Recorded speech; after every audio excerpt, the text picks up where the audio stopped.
کل عام طور پہ یہ بات چل رہی ہے جی قربانی کرنے کے بجائے آپ غریبوں کی مدد کر دیں، شادیاں کر دیں. تو اس سلسلے میں ہمارا دین جو ہے وہ ہر موقع پہ گائیڈ کرتا ہے. ہمارے نبی علیہ الصلوۃ والسلام کی حیات طیبہ میں آپ نے ہر لحاظ سے ہمیں کمپلیٹ گائیڈنس دی ہے. آپ کے زمانے میں ایک عورت آتی ہے، یا رسول اللہ میں آپ کے حوالے ہوں، آپ میری شادی جیسے مرضی کر دیں. تو ایک صحابی بڑے غریب تھے، وہ بھی بیٹھے تھے کہ یا رسول اللہ میری ان سے شادی کر دیں، میں ریڈی ہوں. کہ تمہارے پاس کوئی جو ہے وہ حق مار دینے کے لیے ہے رقم؟ مشکل جی میرے پاس تو کچھ بھی نہیں ہے. انہوں نے کہا جاؤ گھر دیکھے آؤ، اگر لوہے کی انگوٹھی ملتی ہے نا وہی لے آؤ، وہی حق مار ہو جائے گا.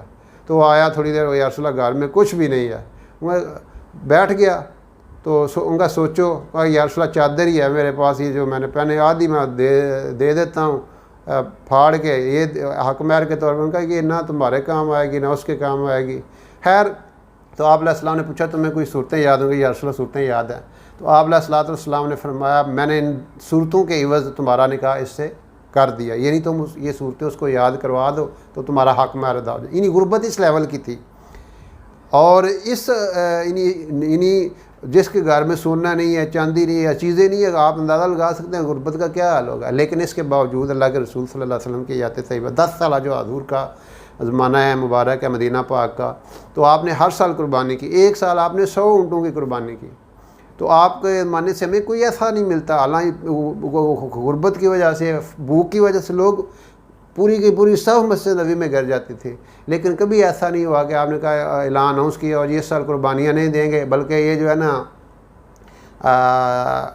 یعنی غریبوں کی شادی کریں گے، بچے بچیوں کی شادی کریں گے. اس لیے یہ بعض ہمارے ہاں ایسے روشن خیالی کے نام پہ یا لبرلزم کے نام پہ ایسے لوگ ہوتے ہیں، ان کے اصل میں دل میں اسلام کے جو شاعر اسلام ہے، اسلام کی جو نشانیاں ہیں ان کی تحقیر ہوتی ہے، جس کی وجہ سے وہ اس بغض کی وجہ سے جو ہے وہ لوگ جو ہیں وہ اسلام کے بارے میں ایسی باتیں کرتے ہیں. اور جو وہ قربانی کے موقع قریب آتا ہے وہ اس حوالے سے اپنے پھر رائے اور اپنے خیالات کا اظہار کرنا شروع کر دیتے ہیں. تو ایسی بات نہیں ہے. جو یہ شعائر اسلام ہے، زکوٰۃ ہے، قربانی ہے، حج ہے، ان کا جو ہے یہ ادا کرنا ضروری ہوتا ہے. اس کا جو ہے انکار کرنے والا یا ان شعائر اسلام کا تحقیر کرنے والا جو ہے وہ تو اس کا اسلام ہی اس خطرے میں پڑ جاتا ہے. اللہ یعنی ایک ہے عمل نہ کرنے والا، عمل کرنے والے کی بچت ہو جاتی ہے، وہ توبہ کر لے دوبارہ اس پہ آ جائے. لیکن جو اسلام کے جو بنیادی چیزیں ان کا انکار ہی کر دے تو وہ بڑی خطرے والی بات ہے. اللہ رب العزت ہمیں دین کی صحیح فہم اور سمجھ عطا فرمائے.